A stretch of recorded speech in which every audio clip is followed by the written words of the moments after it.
एक बड़े जंगल में एक भूरा हाथी और टुनटुनी चिड़िया रहा करते थे। वो दोनों एक दूसरे के पक्के दोस्त थे। वो साथ साथ रहते, खेलते और खाते थे। दूर दूर तक एक साथ जाते थे। भूरा हाथी जैसा दोस्त होने के कारण टुनटुनी को किसी भी बात की चिंता नहीं रहती थी। वो बड़े मजे से अपने साथी हाथी पर सवार हो जाती थी और बड़ी शान से जहाँ चाहती हंसते गाते हुए चली जाती। जंगल के पक्षी इन दोनों की दोस्ती को देखकर आश्चर्य में पड़ जाते थे। एक कालू कौवा इन दोनों से बहुत ईर्ष्या करने लगा था। उसे टुनटुनी चिड़िया पर बड़ा गुस्सा आता था, लेकिन वो उसका कुछ बिगाड़ नहीं पाता था। वो चाहता था कि उन दोनों में फूट पड़े और टुनटुनी की जगह वो भूरा हाथी का साथी बन जाए। उसने भूरा हाथी को उल्टी पट्टी पढ़ाने का विचार बना लिया। एक दिन, हाथी राजा, आप तो विशाल शरीर वाले हैं, शक्तिशाली हैं, बुद्धिमान हैं, फिर भी इस पिद्दी सी चिड़िया को अपना दोस्त बना लिया। कहाँ राजा भोज, कहाँ गंगू तेली, इसकी आपकी कोई बराबरी नहीं है। सभी पशु पक्षी आपका मजाक उड़ाते हैं। टुनटुनी तो मेरी बहुत पक्की दोस्त है, वो हमेशा मेरा साथ देती है। साथ देने का क्या फायदा है, ये कोई मदद नहीं कर पाएगी। आपके ऊपर संकट आने पर भाग जाएगी, किसी काम की नहीं है। इसका साथ छोड़ दो, मुझे अपना साथी बना लो। मैं बहुत चतुर चालाक हूँ, किसी भी परिस्थिति में मैं आपके काम आऊंगा। इस तरह से कालू कौवे ने अपनी चिकनी चुपड़ी बातों में भूरा हाथी को ले लिया और अपने बस में कर लिया। भूरा हाथी के मन में टुनटुनी चिड़िया के प्रति खटास भर गई थी। उसने कालू कौवे की दोस्ती स्वीकार कर ली। फिर कालू कौवा वहाँ से चला गया और उसी समय टुनटुनी चिड़िया वहाँ चली आई। उसने मुस्कुराकर भूरा हाथी को अपने आने का संकेत दिया।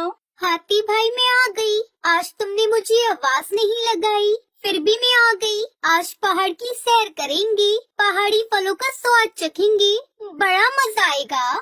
मैं क्या तुम्हारा नौकर हूँ जो तुम्हें सैर कराऊं? जाओ अपना काम करो, मैं नहीं जाऊंगा। ये बात सुनकर टुनटुनी चिड़िया को बहुत बुरा लगता है। वो भूरा हाथी से कहती है, मेरे दोस्त, ये तुम कैसी बातें कर रहे हो? क्या मुझसे कोई भूल हुई है? अगर कोई बात है तो खुलकर बोलो, मैं अपनी गलती की माफी मांग लूंगी। बस मुझसे नाराज मत हो तुम। गलती तुमसे नहीं मुझसे हुई है, जो तुमसे दोस्ती कर ली है। मुझे तुमसे दोस्ती नहीं करनी चाहिए थी। अब चलती नजर आओ, मुझसे दोबारा बात करने की कोशिश बिल्कुल भी मत करना।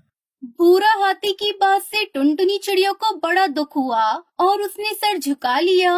उसी समय वहाँ कालू कौवा लौट आया और उसने भूरा हाथी से कहा, चलो दोस्त हाथी, चलो सैर किया जाए। कालू कौवा भूरा हाथी के ऊपर सवार होकर बैठ गया और हाथी आगे बढ़ गया। ये देखकर टुनटुनी चिड़िया को बड़ा कष्ट हुआ, लेकिन वो कर भी क्या सकती थी। वो समझ चुकी थी कि कालू ने भूरा हाथी की बुद्धि भ्रष्ट कर दी है। उसे डर भी था कि भूरा हाथी कहीं किसी संकट में फंस न जाए, इसलिए टुनटुनी चिड़िया हमेशा दूर से भूरा हाथी पर नजर रखती थी। एक दिन भूरा हाथी कालू कौवे को अपने ऊपर बिठाकर जंगल में जा रहा था। उसी समय शिकारियों ने गड्ढे में भूरा हाथी को फंसाने के लिए एक जाल लगाया था। वो जाल कालू कौवे ने देख लिया और कूदकर अलग हो गया। भूरा हाथी उसे गड्ढे के जाल में फंस गया। अरे कालू भाई, मैं तो जाल में फंस गया हूँ, मेरी सहायता करो, कोई उपाय करो, मुझे कैसे भी करके इस गड्ढे से बाहर निकालो। हाथी भाई, मैं जाकर आता हूँ, जब तक मैं ना आऊँ मेरा इंतजार करना, ठीक है? मैं जल्दी आता हूँ। इतना कहकर कालू कौवा वहाँ से चला गया। तभी टुनटुनी चिड़िया वहाँ हाजिर हो गई और अपने मित्र की स्थिति देखकर उसे बड़ा दुख हुआ। दूसरे ही क्षण उसने भूरा हाथी की हिम्मत बढ़ाई। हाथी भाई, चिंता मत करो, मैं आ गई हूँ। इस संकट से निकालने का मैं उपाय निकालूंगी। मैं अभी गई और अभी आई, तुम घबराओ मत, मैं तुम्हें इस गड्ढे से बाहर निकाल दूंगी। नन्ही टुनटुनी चिड़िया उड़ती हुई हाथियों के दल में पहुंच गई। उसने अपने पक्षी साथियों को भी हाथी की मदद के लिए बुला लिया। फिर सभी वहां पहुंच गए जहां जाल में भूरा हाथी फंसा था। हाथियों ने मदद का हाथ बढ़ाते हुए भूरा हाथी को गड्ढे से बाहर निकाल लिया। भूरा हाथी अब पूरी तरह आजाद हो गया था और अपने प्रिय मित्र टुनटुनी को देखकर उसे अपनी गलती पर पछतावा होने लगा।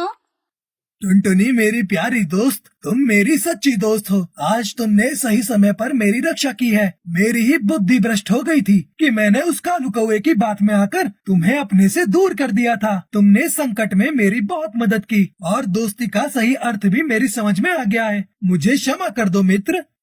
कोई बात नहीं हाथी भैया, दोस्त ही दोस्त के काम आते हैं। मुझे खुशी है कि मेरा भटका हुआ दोस्त रास्ते पर आ गया और अब हमारी दोस्ती फिर से परवान चढ़ेगी। सच्चा दोस्त वही है जो आवश्यकता पड़ने पर काम में आए। मतलबी दोस्तों पर कभी विश्वास नहीं करना चाहिए, वो तो मौका देखकर रंग बदल लेते हैं। अपनी सच्ची दोस्ती पर विश्वास रखना चाहिए और किसी की बातों में आकर अपने दोस्त पर अविश्वास नहीं दिखाना चाहिए। भूरा हाथी ने सभी को धन्यवाद दिया और बड़े ही प्यार से टुनटुनी चिड़िया को अपने ऊपर बिठा लिया और गाते मुस्कुराते आगे बढ़ने लगा। चालबाज कालू को ये दृश्य देखकर समझ गया और वहाँ से 9-2-11 हो गया। फिर टुनटुनी चिड़िया अपने दोस्त भूरा हाथी के साथ खुशी खुशी रहने लगी।